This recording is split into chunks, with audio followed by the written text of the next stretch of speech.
tang, and so you'll be familiar with the fact that I don't make my presentations. This is my wife's, so I don't know. I was literally going to ask. I'm learning with you. We're a small family pest control company. This is my blurb every week. You guys already know that part.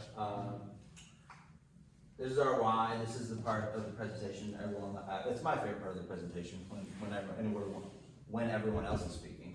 But that's Lainey, baby Sadie, and Riley. They're 3, 5 months, and 5 years, and my wife.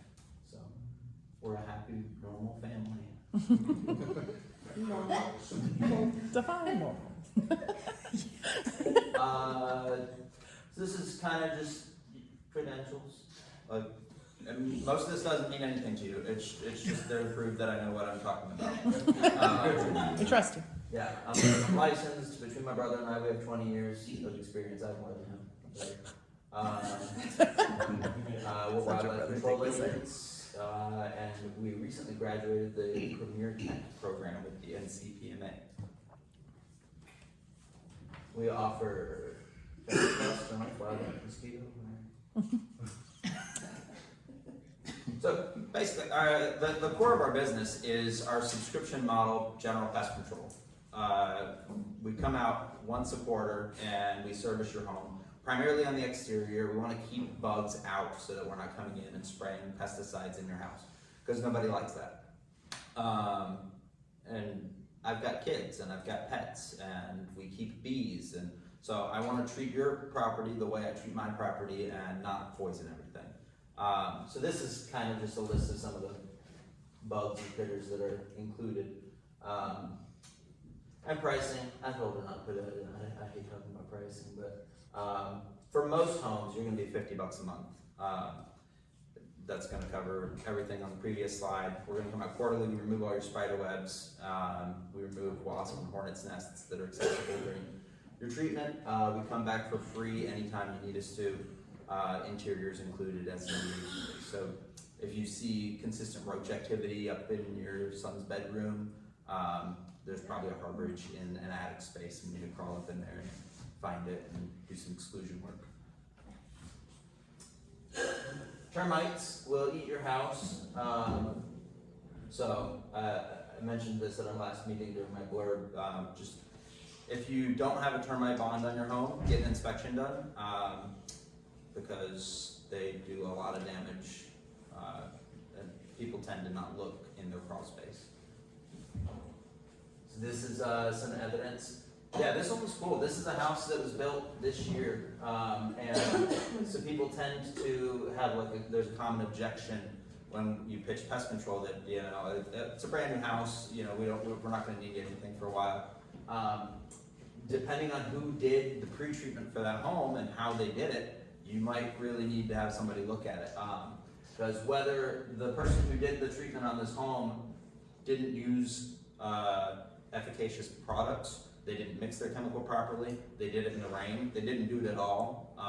There's plenty of reasons why their treatment didn't work, but this home in under a year had termites, and if we hadn't gone out for an inspection, this was our new pest control subscriber, and we include free termite inspections. So they were like, you don't have to do that, we just bought the house, it's brand new. Well, we're gonna look anyway. Sure enough. We do wildlife. That's kind of overseen by a lot of people. A lot of people don't know we do wildlife because it's not in the name, but we do. I love animals. Most of the time we're relocating them. There's some critters that the state says we have to kill. Raccoons are the #1 rabies vector in the state. Wow. So don't play with raccoons. Just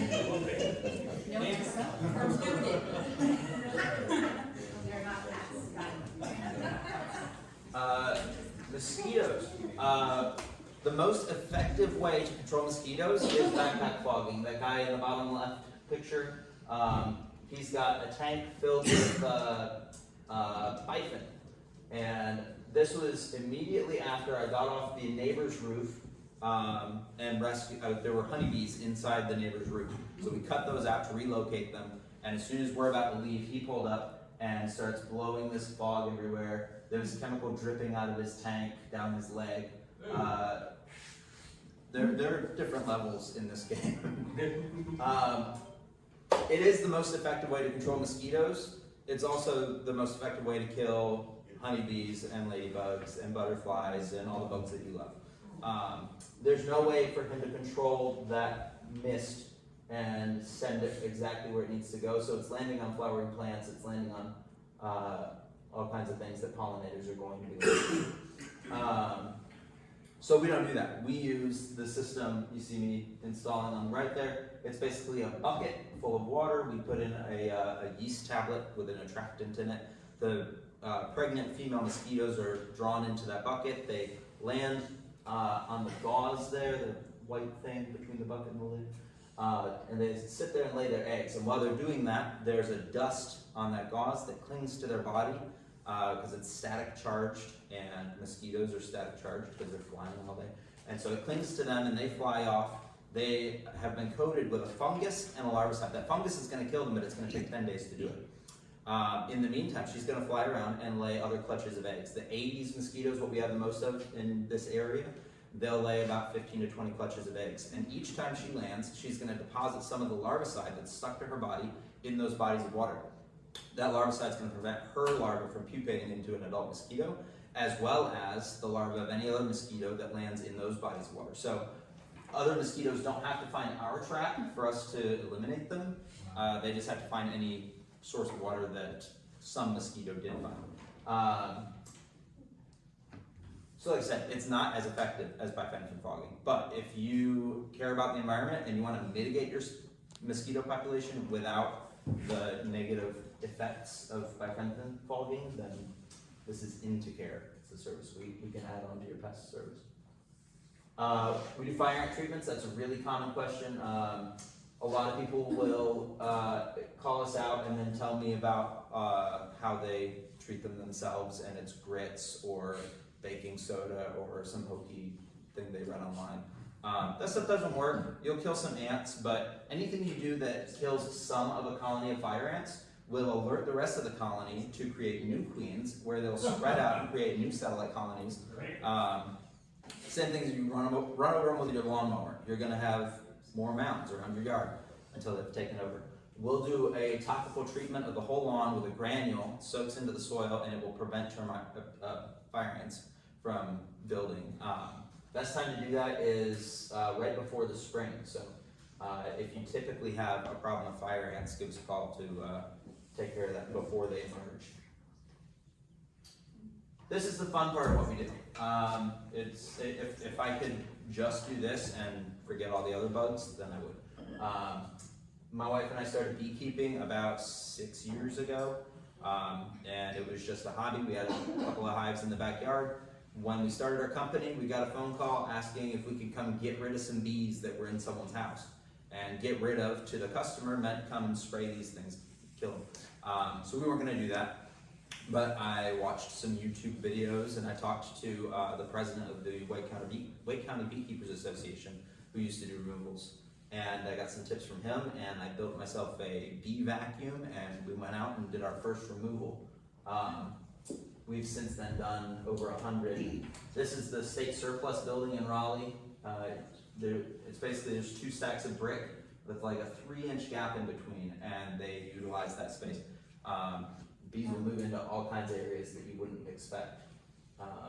The one on the bottom is an apartment complex between the 2nd and 3rd floor balcony. Soffits are the most common. Showing you guys this is just because it's fun. The odds that you guys are going to have honeybees in your house and need to call me, it's like most people don't have honeybees. And we get that question every time we go out. They're like, why did this happen to me? Does this happen a lot? And we're like, well, it doesn't happen a lot for you, but it happens a lot for me because I'm the guy. Right. That job was a lot of fun. Top right, that was a brand new home built by Ruffy Homes. It's a $9 million build, and they weren't done, and bees had already moved in. The roof is slate tile, so we had to jigger a little thing to lay on so we didn't break the tile. and the soffit was molded styrofoam with stucco. So it was a really complicated removal, but it was fun. That's a chimney. That's the largest. Yeah. Okay. This is the largest hive, the one in the middle that we've ever done, and the picture doesn't really do it justice. Because each of these air stones on the sides of the chimney are about 5 inches tall. So it's a really tall hive, and it went 5 stacks deep into the chimney. Wow. How long does it take for something like that to happen? For them to build that colony was probably there for 6 years or so, or at least that hive has been there. A queen can live up to about 5 years, so it could be it was the same colony, could be that they got evicted because people get called out besides us to do this kind of work and they don't know what they're doing, so they spray some stuff and chase them away, and they don't seal up the entry points. So, but as far as we can tell from looking at the wax, that one was there for about 6 years. Does it do, what happens when it gets cold? They'll go dormant. So, and you can imagine the interior wall of the chimney is a great place for them to overwinter to stay warm. They've got honey stores, so that's why bees make honey. They collect nectar, that's what they eat, and they store it as honey so that it will last through the winter so that they have resources, and then in the spring they go out and pollinate again. So we steal their food from them and then feed them sugar water. Oh. Whoa. If you eat honey, that's what you're doing. Hornets and wasps and stuff, they're a lot of fun for me because everyone's afraid of them and I get to be a hero, and it's a lot quicker than bees because bees, you're delicately removing them and saving them, putting them in a new home and treating them for mites. Hornets, you are killing. Really quick. I think it's that bottom left one. That was Paul Robinson's house. Paul Robinson's house. He's a buddy. We do crossface remediation. I gotta speak through these. So if you've got like mold spores on your joists in your crawlspace or other signs that keep high moisture, like falling insulation, stuff like that, we can do remediation, replace insulation, install vapor barriers, and dehumidifiers. We don't do full-on encapsulations right now because I don't feel like they're worth the money. You can get about 80% of the value of an encapsulation for about 20% of the cost of an encapsulation. So we work around it. There's some before and after. That's all. That's the same rough home. That's a big piece of home. That's the PGA store in Raleigh. They have bees in the wall. Bees, bees, bees. We do all our own repairs, most of our own repairs. So this is some before and after of our work. When we go into the roof, sometimes we cause more damage than we care to fix, and that's when Alex comes in.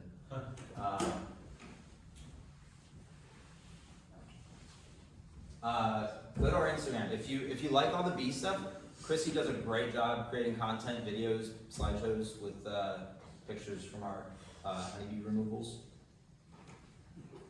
Thank you, Carrie.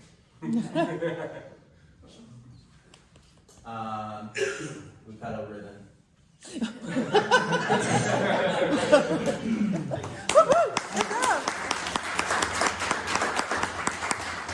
Any questions for Stephen Ross? Jill. Pre-treatment on homes, what exactly is that? When does that get done? Sure. So a pre-treatment is required by North Carolina to treat the soil under your home to prevent termites from coming up and eating your new home. It's done when the grade is laid, but before the house is built. Okay. I've seen a lot of companies leaning more towards base stations for pre-treatments, which is crazy. Don't do that. What? Base stations. So they're those little green circles you see on the ground around some of the houses. You should definitely do a liquid pre-treatment. And then liquid post-treatments when it's an option. Okay. On the mosquito treatment that you do, is that like a one and done? Does that little contraption just stay there, or how does that The work? contraption stays there, but we have to service it every month. We'll replace the gauze and freshen the water and stuff. Because especially when it gets really humid, the fungus will denature and it won't be effective anymore because we don't replace it. Do you have a termite program, or are you just inspecting? Oh, we do treatments as well, yeah, so, if we found termites or if you just need preventative, most termiticides are gonna last for about 5 years after they're applied, some are good for up to 10 years. If you're outside of that window since your last treatment, then you might wanna think about doing a preventative. It's kind of like having insurance, and we all love insurance.